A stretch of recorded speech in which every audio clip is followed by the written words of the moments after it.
The Project Tribute Foundation is a 501c3 nonprofit dedicated to aiding our nation's first responders. Our vision and mission is to enhance the life-saving capabilities of our first responders through raising awareness and funding for the life-saving work that they do. Our goal with the podcast is to be an educational avenue and a method for our heroes to express themselves. In the podcast, we will discuss various tough subjects. Some of the subjects may be uncomfortable or controversial. Our guests have the right to share their thoughts and ideas, and for our listeners to hear the unedited words of our guests. The Foundation's role is to showcase a diverse array of thoughts and opinions within the first responder community. If you hear something that you do not agree with, please consider reaching out to us at projecttributefoundation@gmail.com and join our podcast. If you're a first responder and you would like to share your story, we truly would love to hear from you and learn from your experiences. Please enjoy this week's show, and as always, like, comment, and share to help us grow. You can find more information at www.projecttribute.com. Thanks, and have a great one.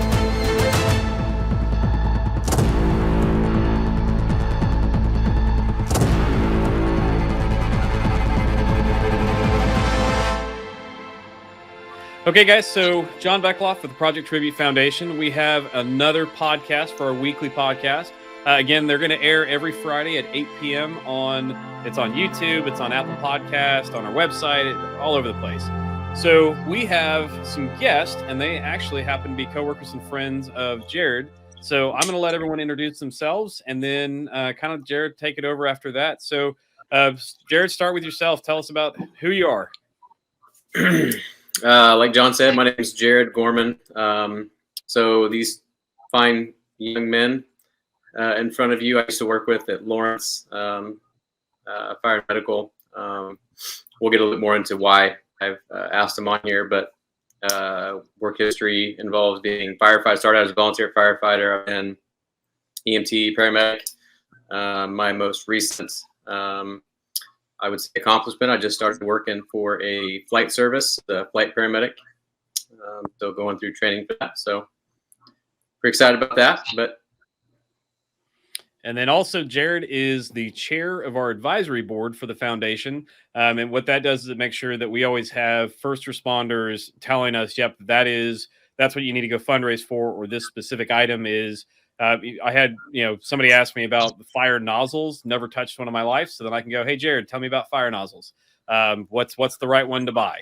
So that's Jared has a lot of roles with the foundation and smooth bore. Good to know. All righty. All right. So, gentlemen, tell us about yourself and who you are. We'll start with. I'm sorry. I got to start with Seamus. I like the name. Sorry, Blake. Hey, thanks. Hello, my name is Seamus Albritton. I've spent some time as a volunteer firefighter and about the last 9 years as a career firefighter. Spent a little time working with Jared when he was up there with us in Lawrence. I'm also lucky enough to have been elected by my peers to be a union rep for that department, and I'm currently the union president. Gotcha. Fantastic. And then Blake? Yeah, Blake Elder. I've been working with Lawrence for since 2009, so I'm really bad at math, however long that is. And worked with Jared and Seamus both on the line and hung out with them outside of work. Most recently, I've been designated our peer support coordinator. So I am kind of leading up that program right now with 11 other people, which sounds like that's kind of what we're going to talk about this evening. So looking forward to that. Looking forward to the conversation. Yeah, absolutely. So kind of before we get kicking into the meat of it, and so when we start talking about peer support, one thing I do want to make sure is we explain just what that is first and then dive into kind of how you guys approach it. But since we got two new faces, I always want to ask 3 questions of all of our first responders that we have on the show. So for you both, what is, when I go up and approach, basically as a civilian, I go up and approach first responders to say thank you. It can be kind of intimidating, especially if you guys are near the engine or out at an event. So how do you prefer people to tell you thank you, or just for us to say, hey, I appreciate what you're doing? Is there a preferred method, or kind of a memorable time that somebody's done that for you that you'd like to share? Sure, I guess I can start on this one, John. That just like you said, it's intimidating for that person. It's also, I've always found it kind of an awkward conversation for myself as well. Don't be intimidated. If you want to sell us, thank you. And that makes you feel better on the inside. Fantastic. Love it. If things make you feel good, do them. I believe that 100%. But at the same time, if you want to show us appreciation as an industry, maybe go learn CPR or understand, where 2 exits are in your house, have plans like that. Make sure your smoke detectors work. You'll show us appreciation, just make our job a little easier by learning a few things like that. And don't plug in your space heater to an extension cord. Don't plug in your space heater. Don't leave it next to a pile of towels and blankets. Fantastic. Okay. And then Blake? Yeah, I've been approached on that several different ways. I would say tell our bosses, because when our bosses get a phone call or an email and it goes down through the chain of command back to us, it reflects well on us at the job, and then also it's a documented piece of saying your way of saying thanks. But I've had it everywhere. I've had it where people approach me at the station if I'm off duty wearing firefighter gear, and I always try to thank that person back for thanking us, because it's sometimes it doesn't get shared that way. So, but yeah, call the fire department or email the chief. Email the chief. Yeah, it looks good. It looks good for the rest of us. So. Well, and I think that you bring up a good point that I've never really thought about that. You guys are employees, and so if I'm giving the McDonald's employee a kudos, I'm going to go out of my way and tell corporate. That way, it actually means something versus just telling the person also and then walking away. So that's a solid share. So thank you for that. Same thing on the other side of it. I actually happened to witness something that bothered me over the last week, and so I always want to ask. So what do you prefer somebody not ask when you're at Walmart or whatever? It's inevitable, or if you're, I don't know, out and about at a restaurant, somebody's going to sit down and start asking you questions. What do you not want to be brought up? Is there anything, I guess? Since you guys haven't seen the other podcast, I'll kind of share what I've said, and it kind of goes along with the mental health, peer support kind of thing as well. And we get asked, especially by our friends, but what's the worst call you've ever ran? And we've had different answers from different people, but in a roundabout way, most of the men anyway have said that's what they don't want to be asked, because if they tell you the truth, you're not going to want to hear it, and they're probably not going to want to talk about it. So that's kind of what I said, but yeah, kind of same thing. I mean, yeah. Sorry, go when ahead. I get that question, I don't give an honest answer anyways. I usually tell the funniest story I can think of at the time. Right. So yeah. I can agree with that. But outside of that, that's a pretty difficult question to answer. I do enjoy. I'd be lying if I said I don't enjoy, interacting with the public or talking about the job itself. I do enjoy it. Yeah, I'm the same. I don't. Anything anybody wants to ask, I'm an open book. As much as I can be with the public without, being detrimental to the department vision and mission statement and stuff like that. So I'll be as honest as I can if people ask those questions, even if they do ask something which is kind of jarring, like what's the worst thing you've ever seen, because I know what it is. My brain goes back there every time. But I'm in the same boat as Seamus, that I'll probably try to tell something funny, or what always shocks me is the way people live, more than anything gory or traumatic that I've ever witnessed. So that's usually how I shock people. I'm just telling people like what I've witnessed as far as living conditions, which is sad in its own right. But there's nothing that I would be offended if somebody asked me, unless they said, you guys get paid too much or something like that. But even then they may have an argument. So yeah. No, and I think that that's kind of where it landed was if somebody's asking because overall, it seems like if they're asking because they're trying to get into the industry, that's one thing. Then we're going to have a true, here's what you need to be mentally prepared and ready for.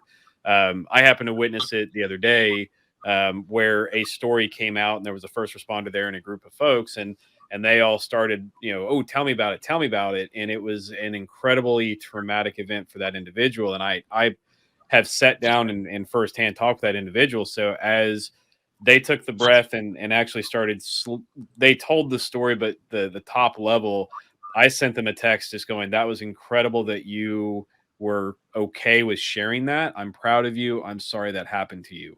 And it was weird to me. I've now talked with a dozen first responders, asked that question, and then I watched it play out right in front of me. And I was not pleased because they don't understand that if you talk with an officer about their, you talk to an officer about a time where they've had to pull their gun out. They didn't do anything with it. They just pulled their gun. They will still tell you the exact intersection, the exact call number, the exact time of the day. I mean, all of it. And people don't understand that you're causing somebody to relive that moment. And that's, they don't mean to, but they are, and they don't understand what that question does. And so that's where I don't know. That's one of the things I always want to keep pointing out to the basic public that feels top level. That feels like, hey, let me, tell me about the fastest you've ever driven, but it's not that level of a question in reality. So, the final question is, why do you do it? Why do you like the job? Why do you enjoy your job?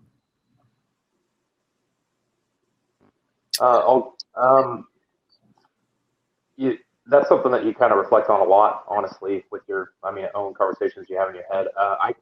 My father was a firefighter, so I've never known anything different. The shift schedule, visiting him at work, knowing he was gone for 24 hours at a time, all that stuff was not unusual to me because I lived it.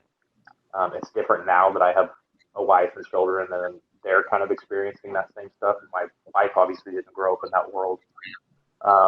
So it's been an adjustment.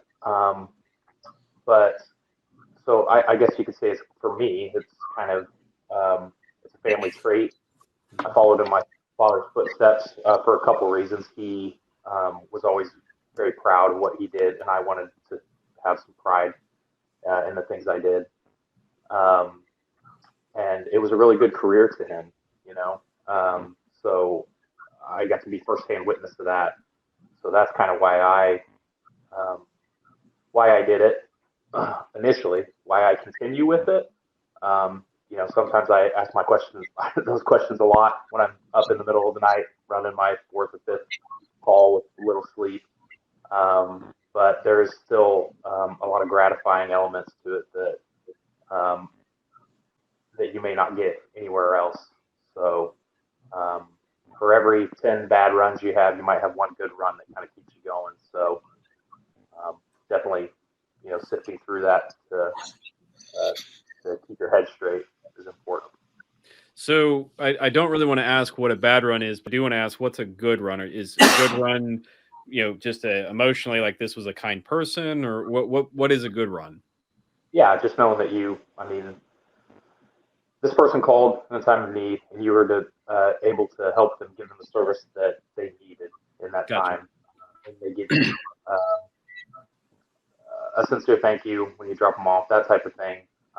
And that you were able to help them, because there's a lot of times when you get called and you can't help. You can do your best and try the best you can do, but a lot of them you're just not going to be able to help the way you need it. So, so I'd say the ones that just kind of work out like how they're supposed to, the people are appreciative, you're able to provide that service. Those are the ones that are good, and those should hopefully stick out in your mind just as much as the traumatic ones you live with. Sure. So Seamus, same thing. Why do you keep doing it? Why do I keep doing it? Similar to what Blake said, there's a lot to it that's gratifying. I grew up with a pretty positive image of firefighting, the fire service. not a legacy like Blake is. Was lucky enough to get in pretty young. I was 20 years old when I got hired for a career spot, and I found way more than I bargained for, and matured pretty quick. I wanted to get into it for a little bit of what the work life meant, and the shift work, and not being behind a desk, and having something a little different every day, having a physical job. I enjoyed being on sports teams through my youth. So, everything in the fire service is team oriented, whether you're putting out a fire or just taking out the trash. Taking out the trash sometimes is a 2-man job because everybody wants to participate. It's just the way we are. Why do I keep doing it? It's hard to answer. I can't really picture myself doing anything else. When we talk about good calls and bad calls, I've had moments of, just pure euphoria from a couple of calls that go really well. And it's, one particular in my mind was a pretty serious trauma on a teenager, and things ended up going our way. But what was most gratifying in some weird sense was that, everybody did their job exactly how it was supposed to be done. When all the cylinders were firing, there were zero mistakes, and it just felt, in, out, and, plug holes, and ended up working out. And I'm not sure that's what was most gratifying to me. I think what was more gratifying to me was that we executed like what we trained on every day. We actually got to use those skills, and it went the way it was supposed to. And all these things that you spend hours of your work life trying to perfect, you actually performed to near perfection. So every once in a while, something like that happens, it makes you want to do it again. Yeah, and that you bring up a good and tough point at the same time, that there's times where you do it exactly how it's supposed to, and it still doesn't work out. And so then if that happens enough times, you question, is this the right technique? Is this the right way to do it? So no, that makes perfect sense to me. So, well, thank you guys for sharing. And the pride one is a tough question, because in general, it's making you have to go and look at yourself as in a different, like, I see you guys as heroes, all three of you. And that makes me saying that right now probably made you all like, oh, that's gross. Right. And so it's funny, but it's a tough question. And it's one that every time I made the mistake of not prompting the very first person I asked, and they're like, man, I can't answer that one. Come back to me. And we kept coming back to it, and it just couldn't happen. But I get it, because it's a, man, this is what I eat, breathe, and do. So I get it. Somebody asked me, John, why are you doing the foundation? I don't know. I built a field out in the backyard, and baseball players started showing up. I really don't know. So, well, cool. So, Jared, I'm going to let you kind of take it from here, and you invited kind of your friends, and tell me why, and tell us kind of, just remember that there's some of us on here that don't know the lingo. So I'll jump in every now and then, but what you got? We'll try not to use a bunch of jargon. Well, and I'll add to kind of both of what Seamus and Blake said, that I don't think anybody's really touched on yet, but especially in the fire service, and especially when I was at Lawrence, I really observed a lot of this. But I've made lifelong friends and family working with the guys that I worked with. So Seamus and I actually were in the same academy together. Started Lawrence at the same time, went through the academy and did all that. And it's you hear a lot of people talk about family, and it's like a family away from your family at home. But when we go back from a call, we still say, we're headed back home. I mean, it's almost like you have two homes, two families, and they kind of, at some point, they kind of all come together and do stuff together. But I think that's huge, especially with the stuff that we see and deal with a lot. And yeah, so I know COVID's changed a lot of this. I'm not going to get into COVID or anything, but before, God, we had to close stuff down. I'm not sure what your protocols are now. I'm sure you guys aren't letting the public into your firehouses right now too. But we love having people come to the station, hang out, ask questions, look at the trucks, explain what we do. It's kind of one of the joys that I enjoy doing too. So, but yeah, we'll get to the reason that I wanted you guys to be on here today, aside just from wanting to talk to you and see you. So I've kind of talked about this a little bit. I haven't gone into too much detail, but we had a couple incidents that happened in Lawrence that really pushed and drove the need for the peer support team that was started kind of back when I was there. We've talked a lot about just what peer support is and why it's important, because we see things and deal with things a lot that, our other friends that aren't a first responder, they can sympathize with this, but they cannot empathize. They can't put themselves in that situation just because we see so many different things that people shouldn't see.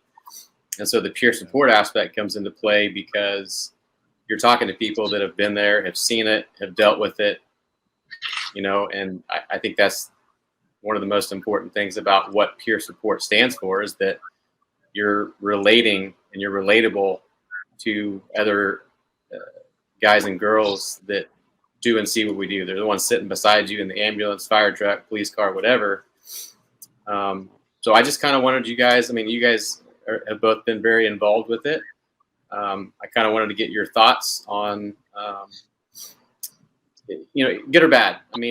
Anything that you think has made the department better for having that peer support, the resources that you guys are able to use. You guys can even talk about some of the legal aspects of it. I've kind of brushed on a few things and some of the past stuff, but I kind of just wanted to bring you guys in just to talk about it and have an open conversation. And if you want to talk about mental health in general,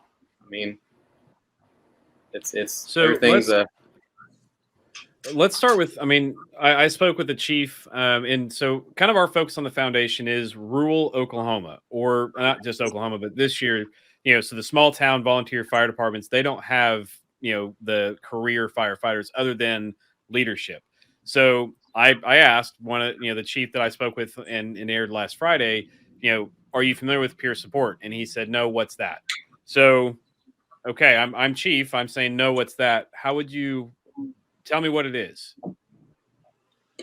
Sure. So I can start with that. Support is your members of the department, a group of them, or members, in our case, the union, a group of members of the union whose mission is just to be people who understand, people who've been in the same shoes and are willing to talk to people about whatever the issue, mental health, behavioral health, substance abuse, all those things, how it's affecting them, and willing to be those ears.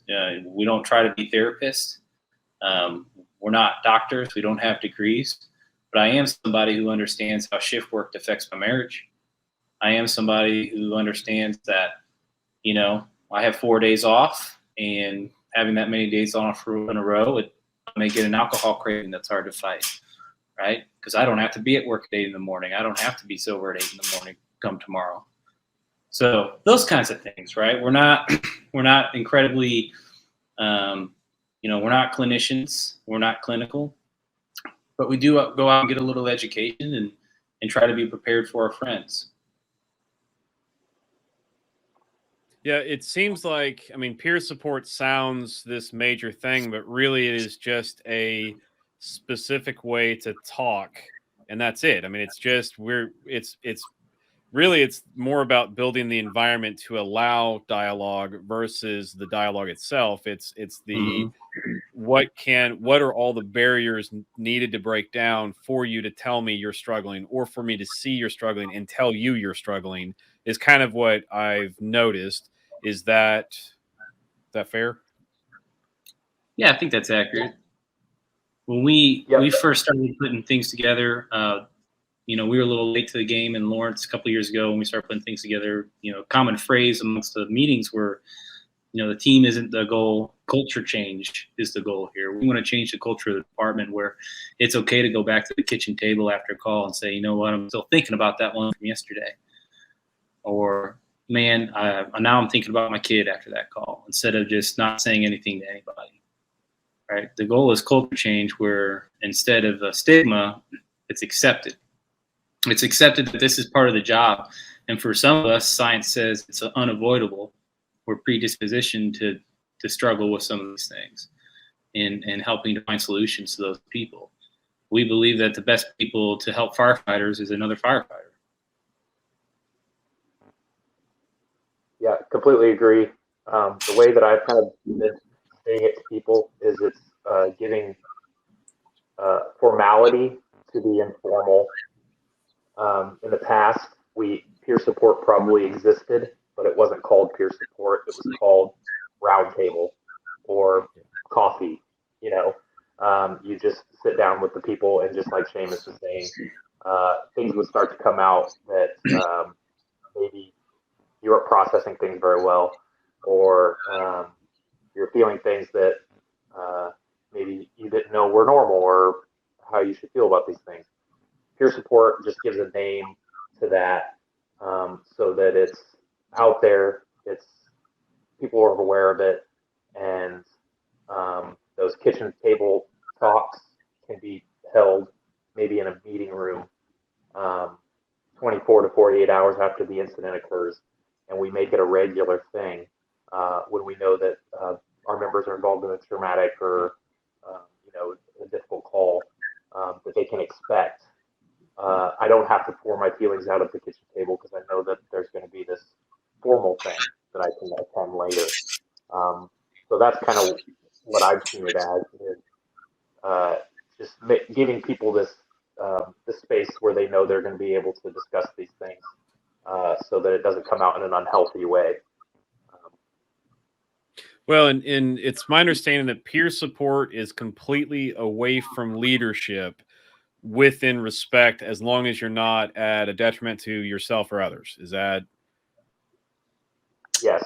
Yeah. One of the key components of peer support is that rank is left at the door anytime we do a debrief. Our peer support team has every rank from captain to early line firefighters. We have people with 25 years experience, people with 6 months experience, well, a year mainly. But so just keeping that team as diverse as our department is, I think, is really important too.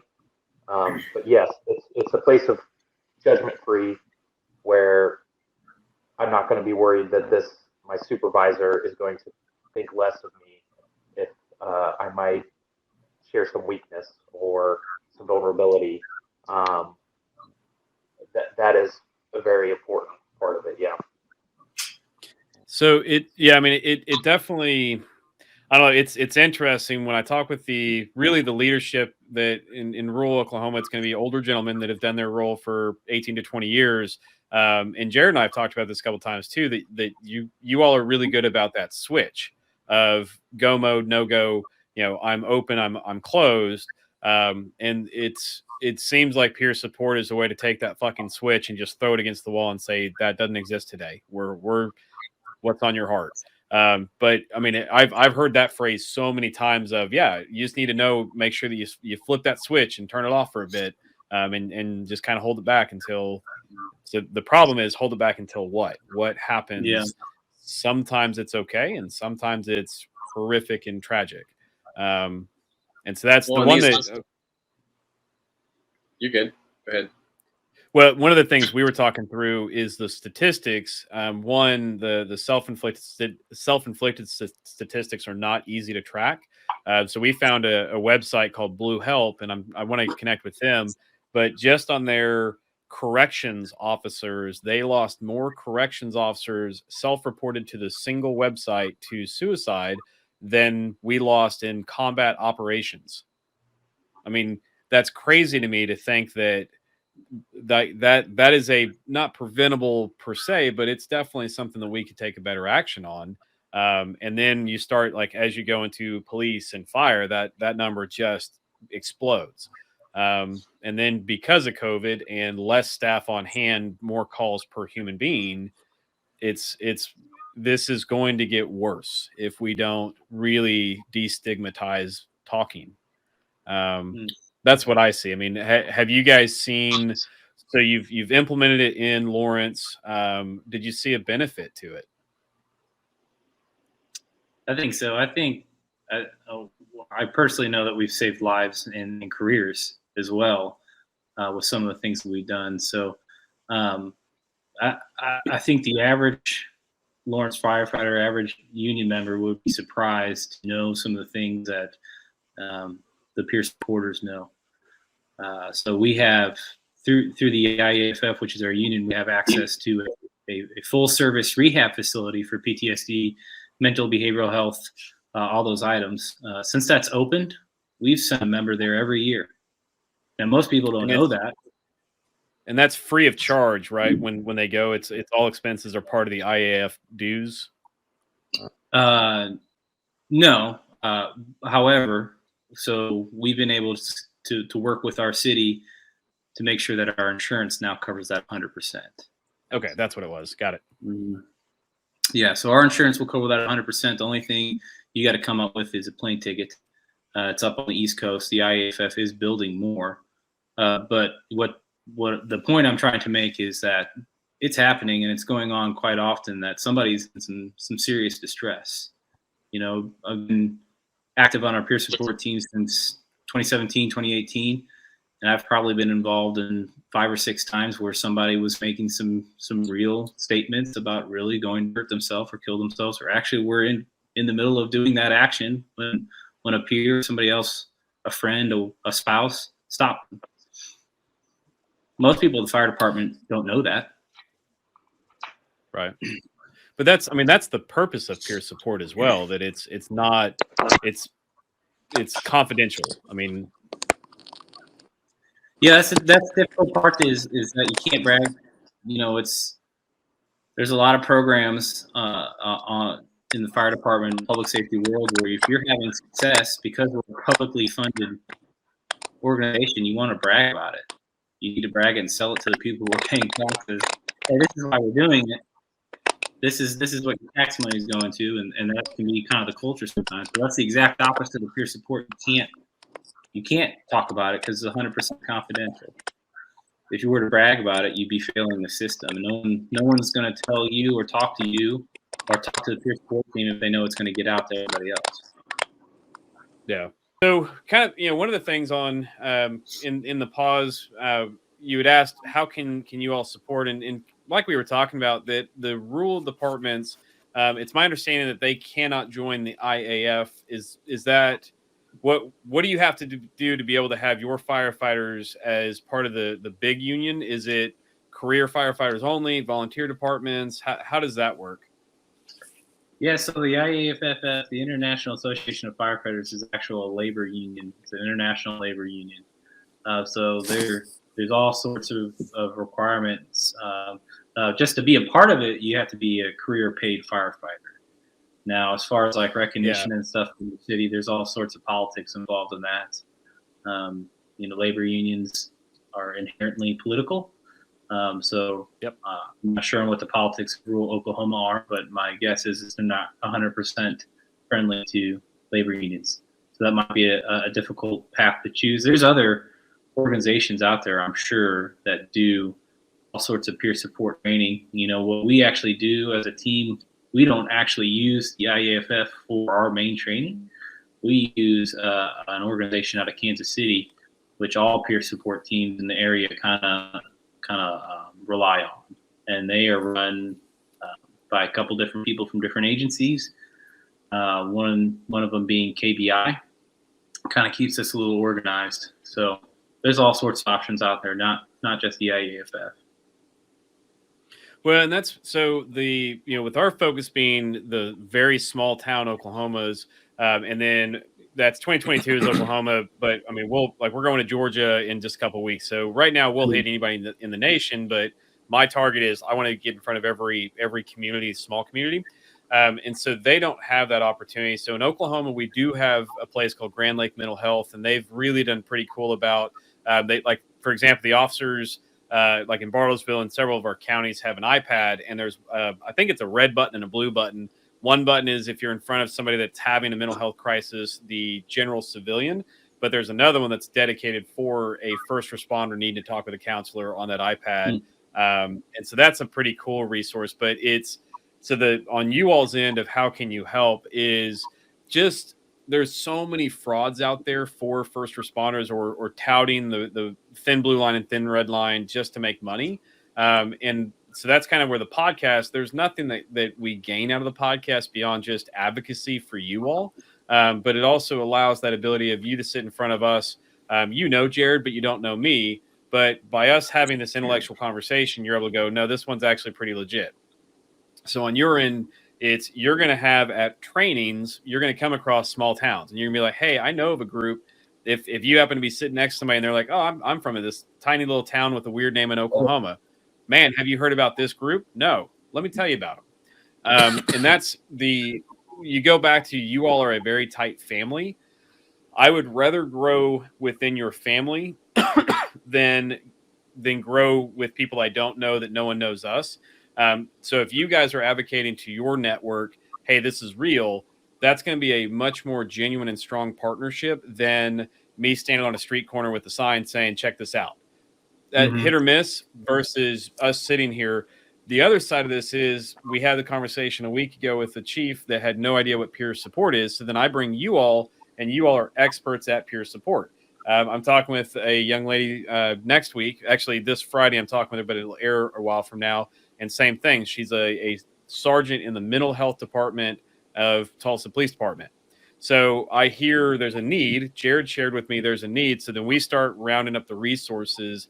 Right now, we don't have a ton of money, but my goal one day is that if a department can send somebody that's part of the IAFF, but they can't afford the plane ticket, give us a call. We'll pay for the plane ticket. So we'll fund anything that will save a life. And by anything, I truly mean, if I ask the question, will this save a life? The answer is yes.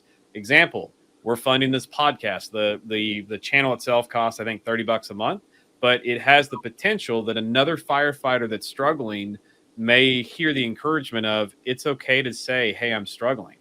You're not broken. Justin Miller, he threw out the idea of post-traumatic stress injury. John Castle, he just said post-traumatic stress and then left it off, because the word disorder means that you're broken and you can never be fixed, versus I'm struggling today. I'm not broken. There's nothing wrong with me. There's I don't need cured. I just need to get this off my heart, and I need somebody to help me figure out, how do I do that? And that's kind of what I've heard over the discussions of peer support. What's the biggest barrier that you all faced in trying to launch the peer support? What if you were the number one thing to over? Yes, sir. So Jared raised his hand. What you got? If I can answer that first. So I will say that, especially when it comes to mental health, when you try to formalize stuff like this, a lot of people, especially firefighters, are going to back away. So it's not like Seamus said, we're not therapists, we're not clinicians, we're not physicians. We're basically given the knowledge and the training and materials to recognize a few things in people and try to get them help, even if they don't ask us. But then we're just another resource for them, and somebody that they know that hey, I can talk to them, and they're not going to go tell a bunch of people. It's not going to become part of the rumor mill of the department. I'm not going to lose my job because I've said something that could potentially lead somebody to think that I'm not able to perform what I need to do. But then you have those resources available. So if it's something, you need to send them down to that center of excellence that the IAFF has, or if you know a specific therapist that would be perfect for this person, you can get them to that. It's just that next step, right? And I don't know where this had changed in the culture, but we used to call it bumper time.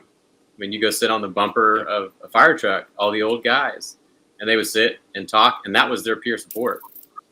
I can throw out the cell phones and all that kind of stuff, and the culture's changed a little bit, and that's kind of what we're trying to get back to, is just for people to talk and deal with their issues with people that know what they're dealing with. But it's hard, especially if you're in whatever profession you're doing, if the peer support and the mental health isn't really talked about or made a priority. It's like Seamus said, it's a culture change. I mean, people are not just going to be like, "Oh, that's awesome. I'm going to go talk to them about this, this, and this." It kind of has to be, treaded lightly, but made sure that people know that it's important and that they're safe, and we're just a resource available. So that's my thought. Blake, what's the biggest challenge that you see if somebody's trying to start peer support? What are they going to face? I mean, Jared touched on it a little bit, but formalizing this stuff, especially when you bring it forward to administration. Administration is going to want things written down. They're going to want operating procedures or guidelines. And we want those things too, so that we're all kind of on the same page. But a lot of this stuff is not black and white. What is traumatic to one person is not traumatic to another person. So for me to just say, I have to do a critical incident stress debriefing because we witnessed this or that.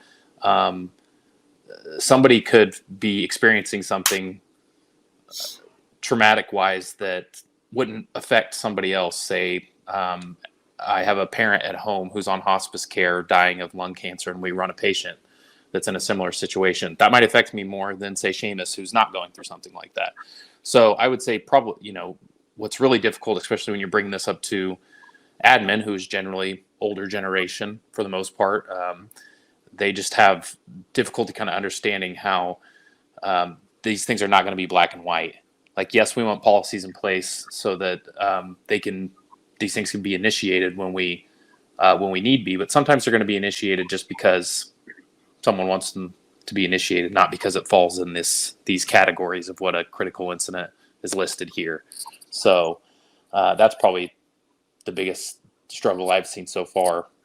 Seamus, what do you think? And so I'm assuming that, let's say you go to a bad car wreck with multiple fatalities, children, that kind of stuff. That's a critical incident where you're going to go, man, that was a brutal scene. Let's come back. Let's talk about it. I mean, is there any other, again, general civilian critical incident? What would be major, minor of what a critical incident is? I'm not asking for the story. I'm just saying what's the litmus test? No, we have a draft policy that has them. I don't have them memorized, but multiple fatalities, usually anything involving children, particularly gory scenes, stuff involving guns and knives and things like that. What I always kind of compare it to is, I can't remember the Supreme Court justice that said it, but when they were figuring out what's pornography, said, I don't know what it is, but I know what it is when I see it. I can't describe. So the same thing for like a critical incident. Sometimes I couldn't list it and say, this is exactly what it is. But I know what it is when I see it or when I'm part of one. And I can see it on the faces of, my fellow firefighters and paramedics that they are shocked by what they're seeing. So we have a list of them.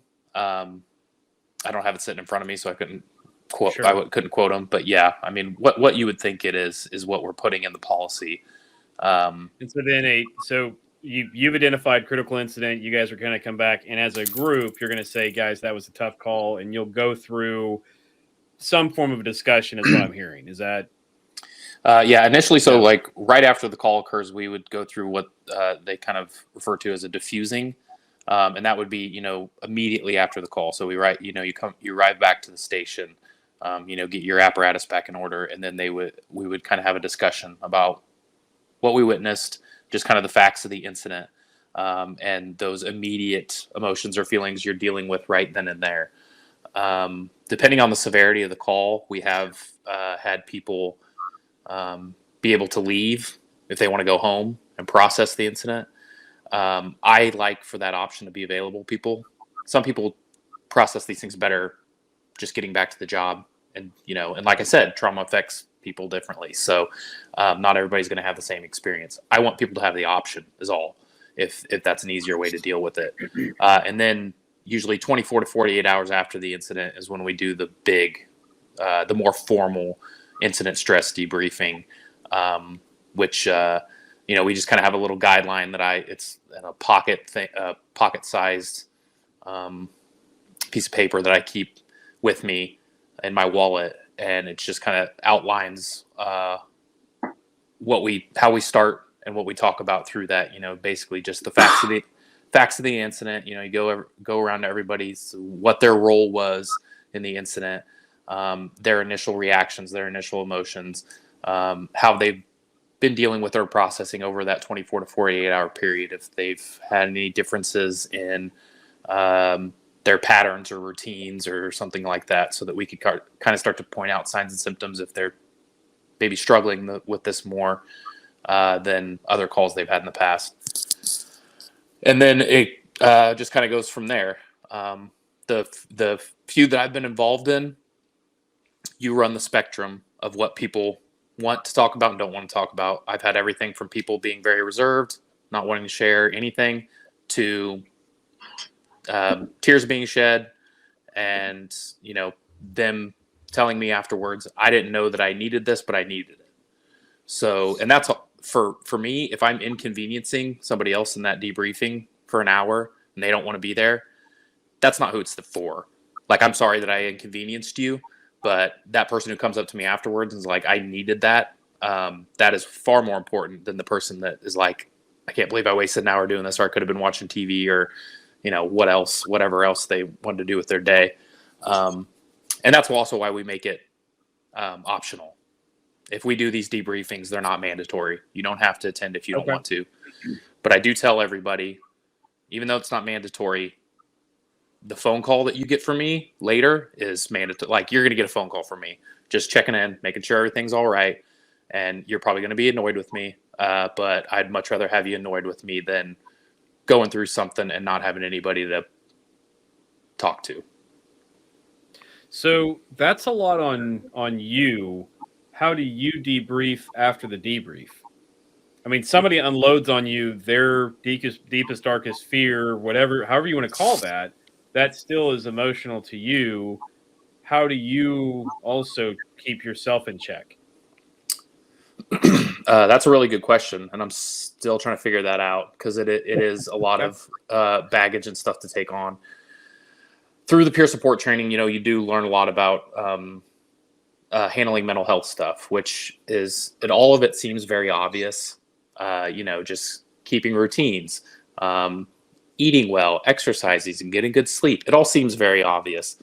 But when you really start to try to implement it, it doesn't work the way it always is supposed to. So you just have to be really strict about that stuff.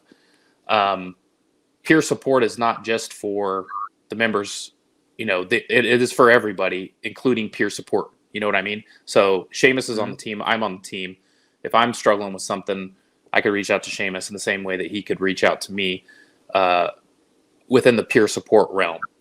And even if somebody comes to me to share something in confidence, I wouldn't go spill that to Seamus saying, I don't know what to do with this, or I don't know how to handle this.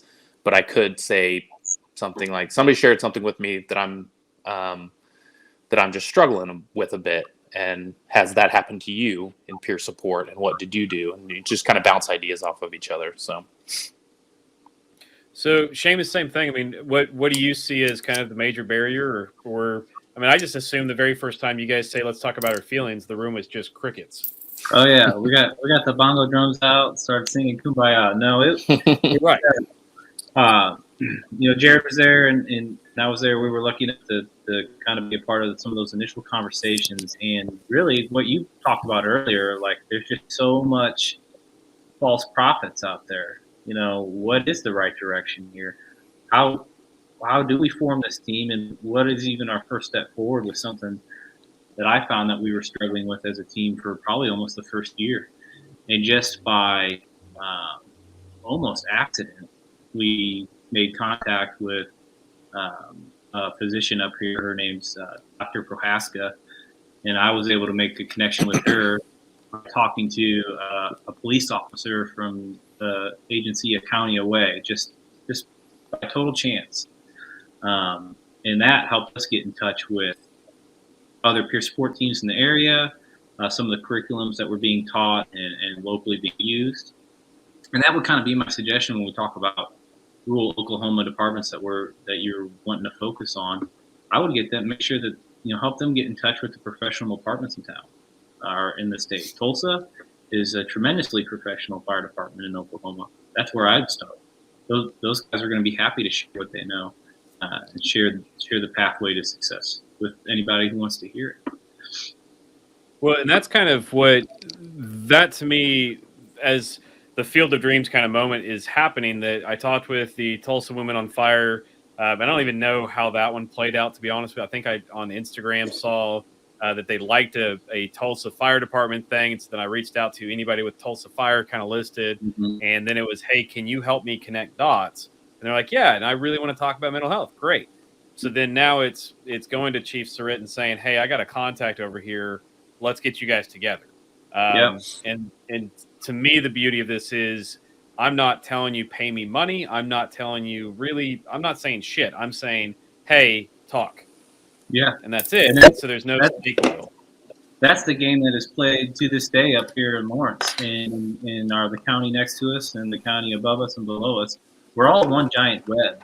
Within the web is every agency's peer support team, regardless of how it's run, whether it's through their unions, departments, benevolent associations, doesn't matter. We're all talking to each other. We're also all talking to our chaplain programs. So it's one giant resource web. It also includes several clinicians that are pieces of teams there. So it's never just an isolated, this is what we do here in town and for this department. We're leaning on everybody next to us, and they're leaning on to us. One of the rules of peer support is if you as a peer supporter are on that call, that nasty call that we're trying to address, then you're not acting as a peer supporter in the debrief. And Okay. I was wondering on that because you're just, whether you're going to admit it to yourself, you're traumatized. You're going to be experiencing, your mind might be cloudy. So when you think about something like a significant of a serious fireground injury or line of duty death, there's not a single peer supporter on that department that's not going to be traumatized by their buddy, falling through a floor and dying, even if they weren't at that fire. Now we have to lean on everybody, the county to the left and right of us. We have to have their team come in. We have to have their chaplains come in. We have to have their clinicians that they like to use need to come in and handle this because, our ship is sinking and we need somebody else to help us keep it afloat. We can't do it ourselves. So really, that's what we need to. Go ahead, Jared. So I was kind of going to go there as well. If it's a big incident, like kind of what prompted us to start the whole peer support team in Lawrence in the first place, that's a department-wide incident. We can't be doing that for ourselves because it's just we're too involved. And if you think about the smaller departments that we're kind of aiming for, it's going to kind of have to be the same way because they're all going to be involved with it. With how small, they might have 15 guys. I mean, how many? You got hundreds of guys on the Lawrence department. It's a different story. If it comes to like 10, 15 guys that are pretty close knit, you're going to have somebody that is not smack dab in the middle of it to give a big picture look and a better idea of kind of what's going on, because they're all going to be, especially if it's a horrible incident, they're going to be in the same hole, and they need somebody from a different area to pull them out of that hole and get them help. So all 13 of them were probably on that nasty call. Yep. Exactly. And something we run into out here, just because Lawrence is like the smallest big city you've ever been to, and everybody knows everybody, is our just like Bartlesville. Yeah, our people might run call on somebody's family member or somebody that has ties to the department for whatever reason, and now that's going to completely knock out the entire team because that was a retired guy's wife. Everybody was good friends with that retired guy. Well, that's difficult for somebody who worked with that person for 20 years to handle in a peer support role. So maybe we call LPD's peer support team, or maybe we call maybe we just totally let the chaplains handle this, or totally let the clinicians take the driver's seat on this one. It's a very flexible. You have to be a very flexible mindset on the approach to the actual formal response to how things are going. But at the end of the day, there's also this completely informal aspect to peer support. That's not the debriefing. It's not the showing up to the firehouse and doing diffusing and all that stuff. It's the I'm sitting on my couch and my buddy calls me, and I'm picking up something in his voice that is unusual. So I dig more, and then that's a big aspect of peer support as well. Yeah, I think that one of the I just hear in the back of my head some of the chiefs that I've spoken with, because if you're a volunteer firefighter, you're not going back to the firehouse. Mm-hmm. So then it's how do they conduct that when, you know, for example, the hominy, their guys are coming from the prison, from the cattle ranch, or from the oil fields. Call comes out and they fight fire, then go back to their day jobs, or go home, sleep, and then go to their day jobs. There's not that you really would have to make an intentional, one-on-one versus the full debrief. Because Dewey, whenever I ask them, how do you guys do a call? Basically, one person's designated, you're going to go get the truck, and then everyone else shows up to the scene in their private vehicles. So then, if you think of the end of that scenario, they're going to go home in their private vehicles because that's how they got there. And then the one person with the truck, they're not all going back to the firehouse to decontaminate their stuff or any of that, because they brought it from the house.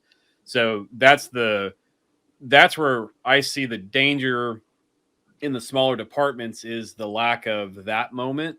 And they are definitely more hardened from what I've noticed. Because it's that they're in for the call, out, in for the call, out. Mm-hmm. And so then it's the volunteer ones are the ones I hear about the light switch a lot more than the professionals, not the right word, career firefighters.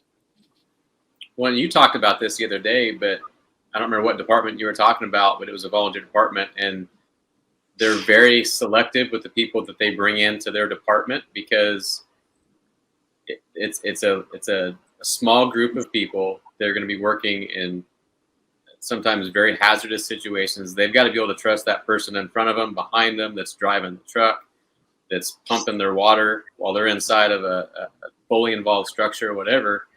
But at the same time, they want to be able to talk to those people as well and make them kind of a family. So I think that's an important aspect of a volunteer department, is to be selective in who you're bringing into that department, so that you can basically create an environment that you don't need a formal peer support team, because you guys are already talking consistently. You've got a good chief, you've got a good people that are looking out for each other. And that's basically, this podcast, for Seamus and Blake, has been therapeutic for me. I've talked about my past and some of the issues that I've dealt with.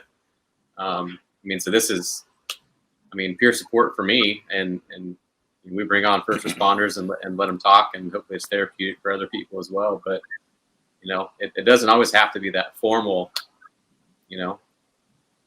SOPs, you got to follow every step. If you see this, you do this. It's more of just an awareness, to look out for your people and to talk. So one question I do for Blake and Seamus, I want to ask, and Jared, same thing. Sorry, I don't mean to negate you, but I get to talk to you frequently. Yeah, whatever. Right. So we've talked about barriers. What is a don't do this? What is a, hey, if you're starting this up, this is the one thing we screwed up when we did this, but don't do that? Is there anything of, as you start trying to, any mistakes, lessons learned that you could part upon somebody? Don't wait until you have an incident to start a peer support team. Yeah, that's one. Because you've got people that, we didn't realize. I didn't even know what a peer support team was before we started it. And we started it, and as you heard, it gets used very often, more often than you would think. Just like we thought, this can't happen on our department. Then it happened twice. In a pretty short period of time. So. Okay. And it feels like just in a firehouse in general, if it's driven top down, it's got success. If it's driven bottom up, it may or may not. Is that fair in the firehouse world? Depends. It depends on the culture. We got our peer support team was driven from the bottom up. Okay. It was a group of, it was an initiative through our union and brought to command staff. And, after some conversation with command staff, there was buy-in from them, and now there's even buy-in all the way up to city management, where we have several different programs, and it's buy-in all the way up to county County elected officials are paying for certain things that all first responders have access to our county. So there's nothing wrong with bottom up, as long as you go slow and put a ribbon on it, dot your I's and cross your T's, and have a good presentation. I do have a question for you guys. So when we were kind of building up a lot of the, I won't say protocols, but just things to consider, the privacy aspect is huge because people aren't going to want to come talk to you if they know that you then have to go tell your chief that this person has to be off for this reason. Let's say you've got somebody that you're wanting to send down to, let's say the Union Center of Excellence. How does that get dealt with as far as their time off? Who knows what? How do you guys deal with that? That was one of the issues we were kind of talking about when we started the There's still no formal policy on exactly how that goes, and to be honest, I prefer it that way. It leaves a little bit of flexibility. This is, I know I'm biased here, but I think this is another advantage of running things through your local, through your union, and being completely separate of command staff on some things allows you some flexibility as a team on these as well. Just recently we sent somebody through the Center of Excellence in 2021 where they had to go to rehab and they were up there for 4 weeks.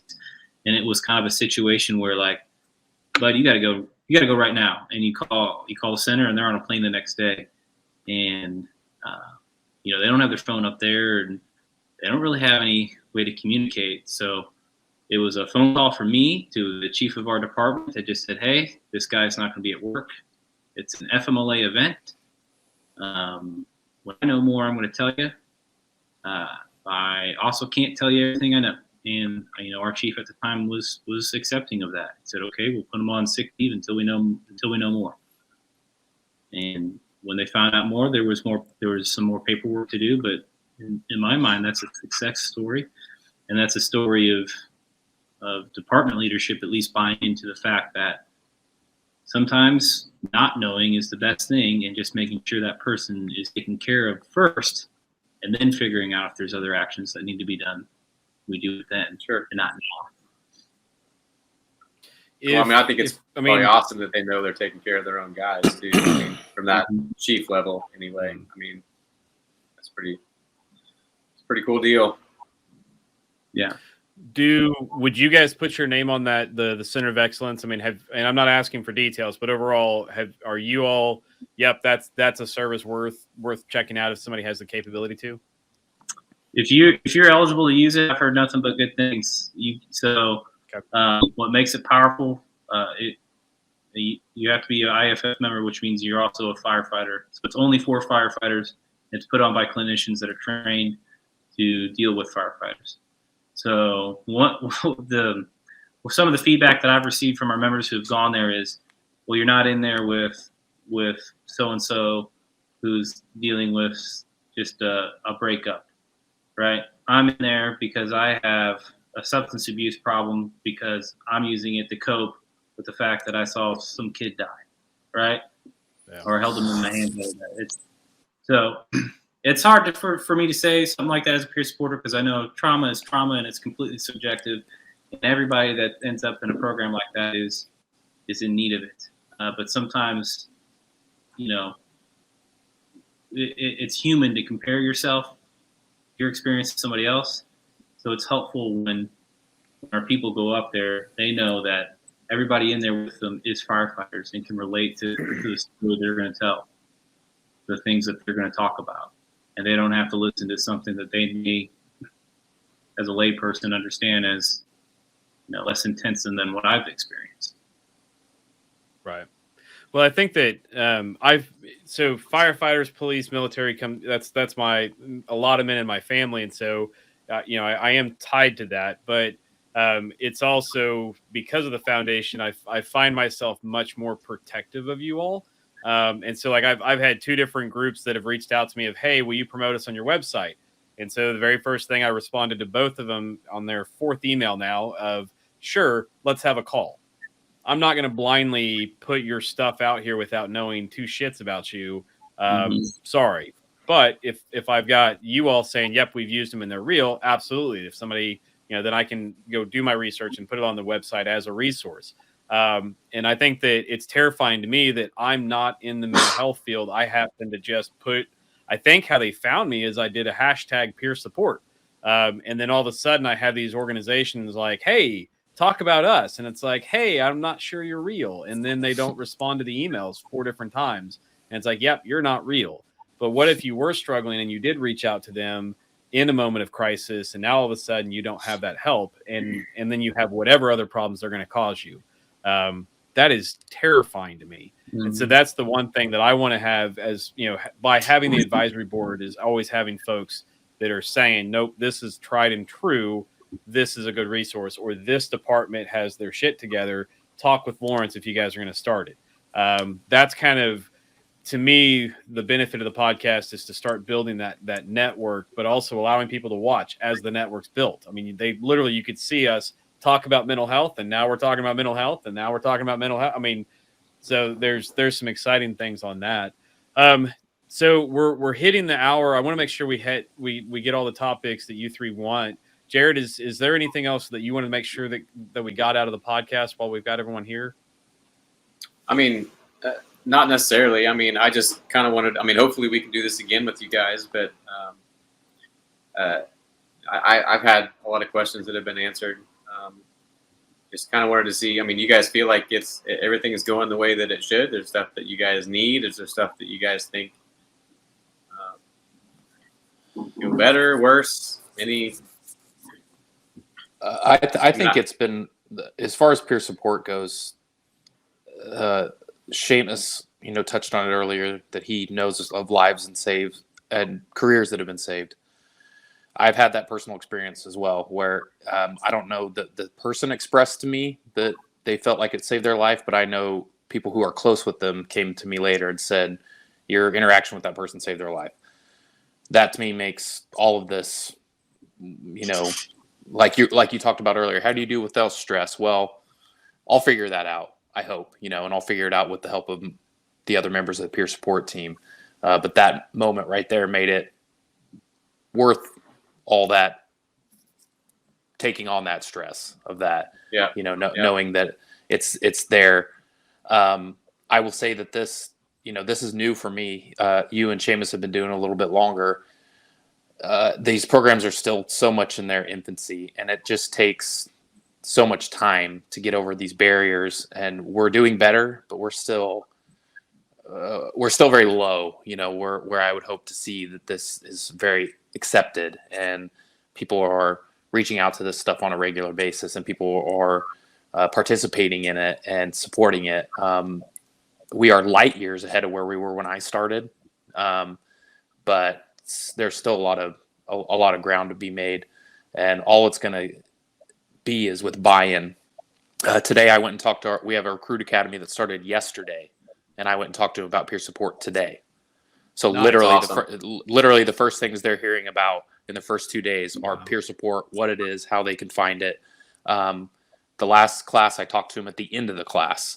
That wasn't my choice, and it wasn't my choice to talk to him at the beginning. But after I spoke with the captain who's running the recruit academy, and I said, I think this needs to be in the first week. We need to put this out there immediately that, like, look, you are going to be involved in stuff that you have no idea how you're going to react to it emotionally. That's okay. And that it's okay that there's going to be these times when you don't know what to do. Come to us and know that that we got your back. That's awesome. That was the thing. Yeah, 2 points, and I think you're going to make one of them for me. I think our first podcast, that was one of the first things that I said. I wish and it's not that we don't know that we're going to see horrible things, right? But you don't know how it's going to affect you, and the scarier part is that you don't know who you can talk to. You don't know what resources are out there. You don't know if I say I'm struggling, I'm suicidal, I'm drinking on the job. You just think you're going to lose your job. Your career's over. So that's awesome that you guys are doing that in that recruit academy. And 2, I want to say when Seamus told me that you were doing kind of leading the peer support thing, I was pretty excited just knowing who you are, what kind of person you are. So I think I think you're in the right spot, and we'll do anything we can to support you guys. So Yeah, thanks, man. I appreciate you saying that. Well, and one of the things that I was impressed, Jared showed me a photo of a card that he just started a new job in the first responder field, and on the card he just got. And you're how many days into your new job? my official start date was the 10th, so 9 days. So 9 days in, and they're already giving him a card of here's all the health resources for you. And so it seems like strides are being made. And it just keeps chipping away at the block. And so that I was pretty excited to see that he was getting something that early on. And then same thing in your realm. And that's, I mean, I when I talk Friday, so 2 days from now, I'm going to ask the Tulsa sergeant, hey, have they considered that, or do they do that? And maybe that's another stair step that we, day one, as you're considering this career, this is something you need to know that's okay to do. God, that's awesome. Thank you. Thank you for doing that. And thank you for sharing that you did that. Yeah. And I mean, I That's just cool. want to touch on too, that it's not, that too isn't to scare people away or, put these things in the forefront of their mind. It's to have honest conversations and to let people know that these things are real, and that your reactions are normal, because that's, I think, what people struggle with the most is they feel isolated, and that whatever they're feeling, that nobody else knows what they're going through. 100% not true. That's why I try to make, and Seamus too, try to make this peer support team as big as it can possibly be. Anybody who has any interest, we vet them obviously and interview them and make sure that they'll, fit well with the team. But I want it to be as big and diverse as our department is, so that somebody can look at that list of peer supporters and go, I may not relate with this person, but I might relate with this person because of age, rank, sex, race, gender, whatever, so that there's somebody on there for everybody to kind of connect with. So yeah, we want to have honest conversations about this stuff in the beginning, just so it's not pushed under the rug. Well, Right. we've had to put disclaimers on some of these podcasts too, because I feel like we're just talking about, this problem and this problem and this problem, and we see this and this and this. I mean, there are more good things than bad, but my focus is on, a lot of the stuff that people didn't tell me and the stuff that I wasn't mentally prepared for. I mean, and I still haven't looked at the numbers recently. I don't follow that a lot because I don't think it's very accurate anyway, but there shouldn't be more first responders killing themselves than die with how dangerous of a job that we do. And I'm talking police, fire, EMS, it doesn't matter. That should be, that should be the last thing that we're dying from. And it's not. It's one of the top one or two, behind heart attacks and strokes, but it's just something that John and I had talked about when we first started the podcast idea, and it's just getting it out there. It's an avenue for people to talk. It's not, I don't know, it's just kind of a whim. We went with it, and it's awesome to hear, because a lot of the stuff that we've said in previous podcasts, we've had people confirm, how we feel about it. Mm-hmm. And it's awesome to hear that, because, it means that we're not alone in feeling the way we do. And you touched on it, that this in itself is an avenue of peer support. But kind of what I've noticed is that we'll have the podcast, and then afterwards, the first responders will go, man, that was terrifying. I loved it. I want to do it again, but I want to talk more about XYZ. Because right now we're tipping the toes in the water. You guys are meeting me. You're learning podcast. Never in your life where you're like, yes, let me do this. And if it wasn't Jared that asked, you probably would have said no. And so that's, to me, it's also just furthering the let's take that switch, that mental barrier, throw it out. Let's show people we can just have a conversation as men and talk about weakness. I do food service. Our district just went virtual. I myself have struggled a lot over the last 3 years, just the mental strain of keeping my staff employed and keeping my students fed and all those things. And it really has changed my emotions, my personality, all those things, to where that's where I've dived.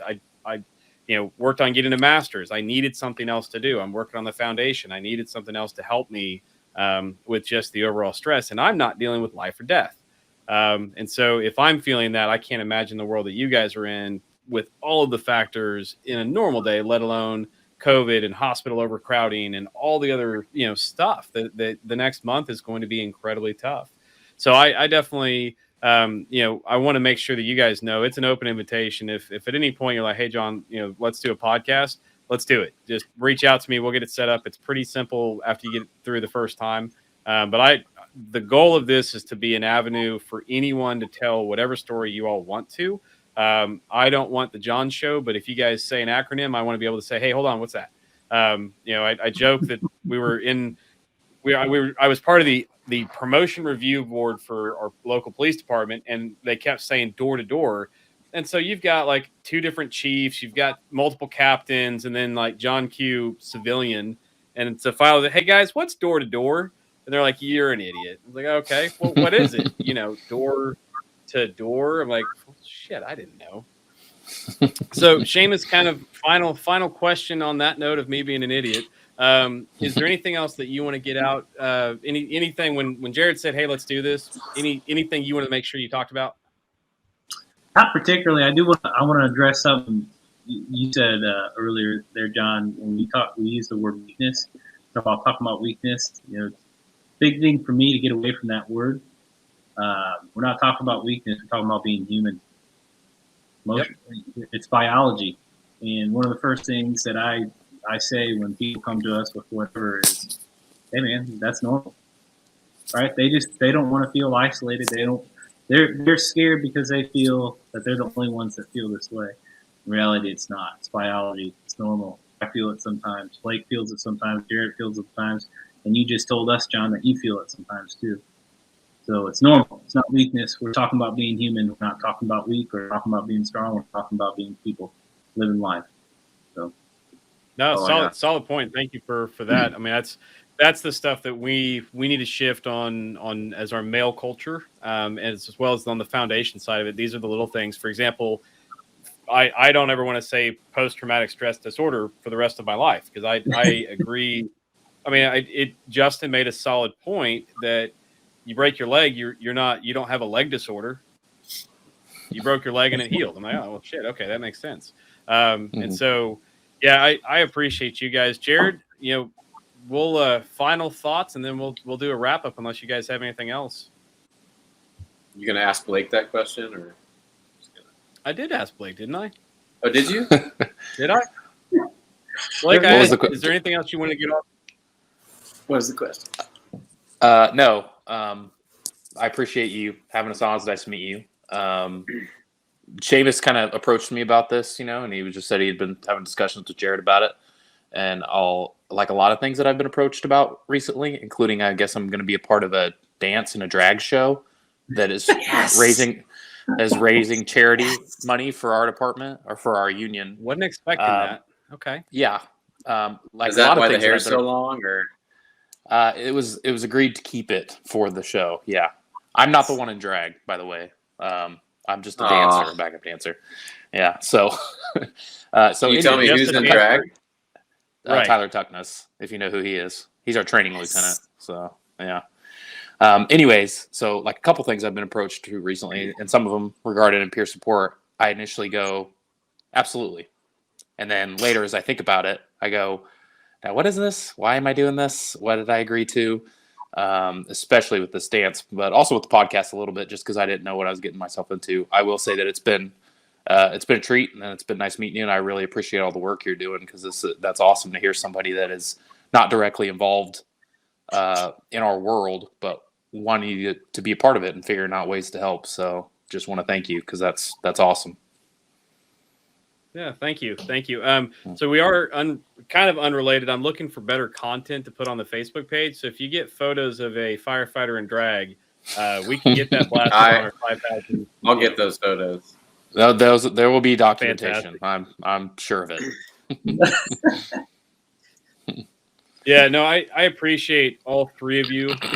It's terrifying to open up. It's also to a stranger, it's terrifying. And I will continue to work to prove myself to you guys to make sure that you're constantly seeing our work.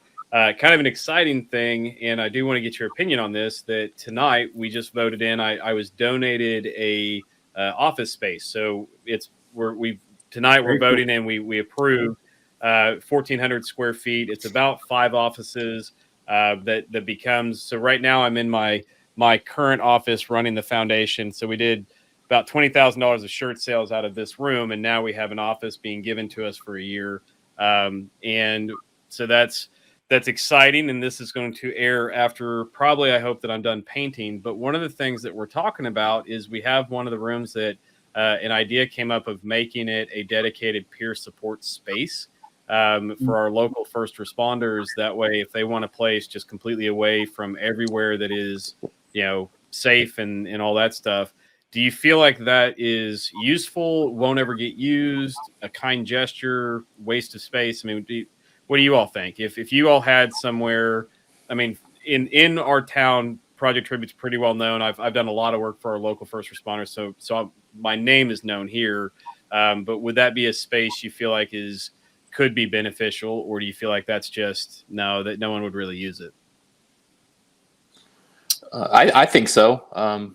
Whenever we host critical stress debriefings, there's always especially I did a multi-agency one recently, so we used PD, dispatchers, and fire all in on one call. We are looking for places to hold those debriefings, and it's just kind of usually whatever we can find. Like the last one we did was in a 4-H building. So, but if you have that common space and you know that that's what it can be used for, then yeah, absolutely, I think it'd be great. Okay. Well, then officially, you guys are the first 3 to know about it. Jared knows about it because his wife was the one that proposed the idea. But it sounds like what we're going to do is we're going to create a dedicated space to peer support conversations that is private. It's away from, we don't have any stations anywhere near the office that we're taking over. And then we'll dedicate that space to where basically if a local area chaplain or whatever says, hey, can I borrow it? I'll show up, unlock it, and leave them into the space so they can do whatever they need to do and have the conversation free of eyes from anybody. It's also nice that it's tucked away from the road. So it's not, you can't drive by and just see who's there.